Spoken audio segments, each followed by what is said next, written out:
রয়েছে, সেদিন ওই ফেরেশতাদেরকে ডাক দিয়া বলবে, ও মালিক ফেরেশতারে, জাহান্নামের আগুন সহ্য করতে পারি না, সহ্য করতে পারি না। মাথা থেকে পা পর্যন্ত আপাত মস্তকে জ্বালা পোড়া আগুন দিয়ে আমাদের জ্বালা পোড়া আরম্ভ হয়ে গেছে, সহ্য করতে পারি না। পানি যখন পান করি, ফুটন্ত গরম পানি পান করলে আমাদের নারী বুড়িগুলো ছিঁড়ে ছিঁড়ে পায়খানার রাস্তা দিয়ে পড়ে যায়। ও মালিক ফেরেশতারে,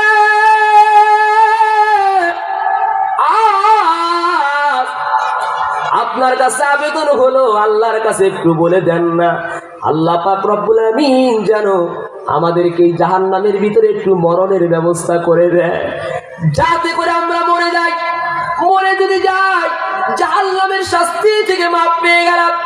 একটু যদি বলে দেন, আমরা যদি মরে যাই, মরে গেলে হয়তো আযাবের শাস্তি থেকে বেঁচে যাব, একটু আল্লাহর কাছে আর্গুমেন্ট করে বলেন। সেদিন মালিক নামক ফেরেশতা ডাক দিয়ে বলবে, ইন্নামা মাকিসুন। সেদিন ওই জাহান্নামের যে বড় ফেরেশতা, যার নাম হলো মালিক, মালিক নামক ফেরেশতা, ওই মালিক ডাক দিয়ে বলবে, ইন্নামা মাকিসুন।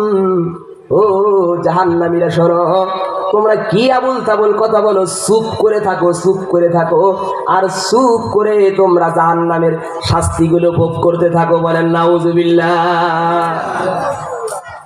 আমার প্রিয় ভাইরা, একের পর এক জাহান্নামের প্রহরীদেরকে দেখে যখন দুনিয়ার গোলামের আশা জাহান্নামের আযাব থেকে মাপ পাইল না, মালিক নামক ফেরেশতার কাছে বলে যখন মাপ পাইল না, ঠিক তখন ওই গোলামেরা আইয়ু খাফাফুল্লাহ, সেদিন আল্লাহকে ভয় করবে আর আল্লাহকে ডাক দিয়ে বলবে, দয়ার মালিক রে,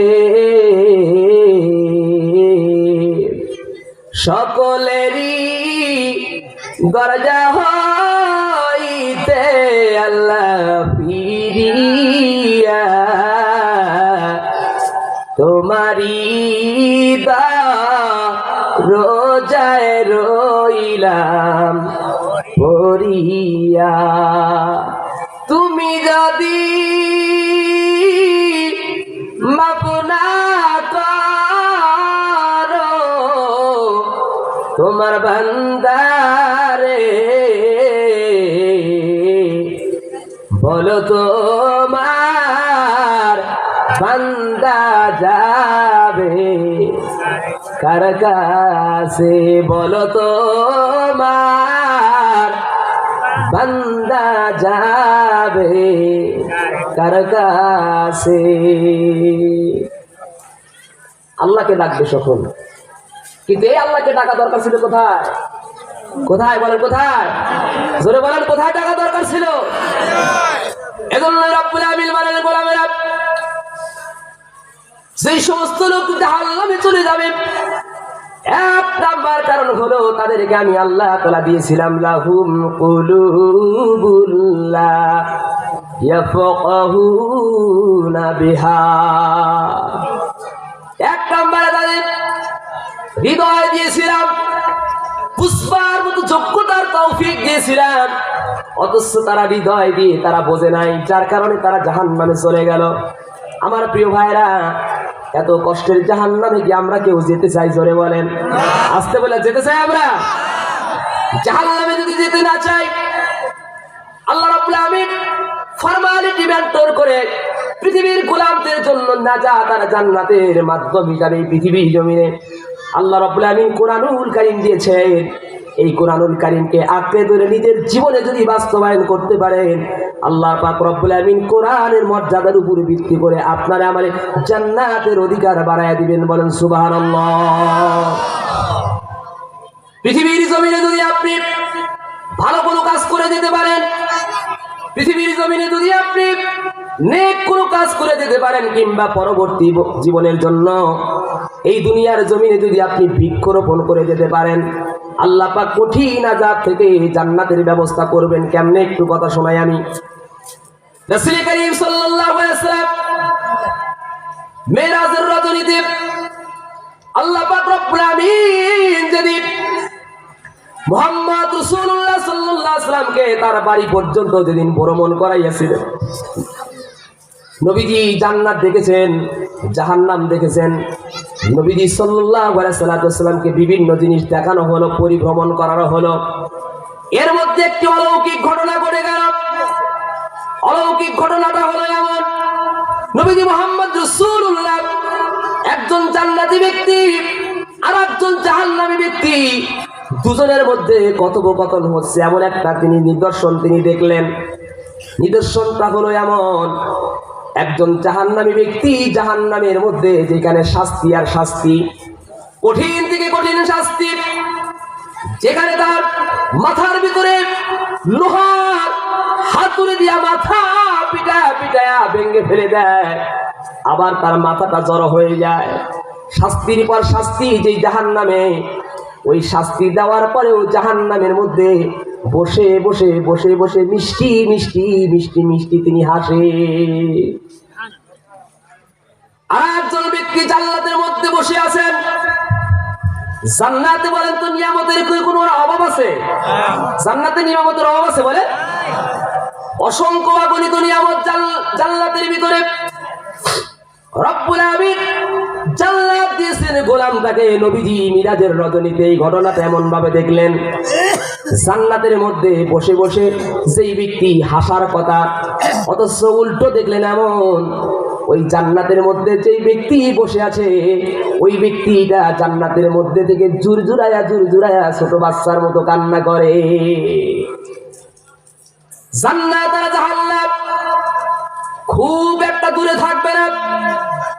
মনে করেছেন বাংলাদেশে গজব আরম্ভ হয়ে গেল, বাংলার জমিনে গজব আরম্ভ হয়ে গেল, জাহান্নামের মতো শাস্তি হয়ে গেল। সংসদ ভবনে পাইলে আমারে গোস্ত পর্যন্ত হাড়গুলো আলাদা আলাদা করে দেবে। অতএব আমি জমিন দিয়া যাইতে পারি না, একটু পার্শ্ববর্তী রাস্তায় মুদির বাড়িতে যাই, একটু জান্নাতে যাই। বলেন তো দেখি, জাহান্নাম সেই মুদির বাড়িতেও আছে না? দুনিয়ার জমিনে মানুষের চোখকে ফাঁকি দিয়া, মাটির রাস্তা দিয়ে না গিয়া উপরের রাস্তা দিয়া যাওয়া যায়।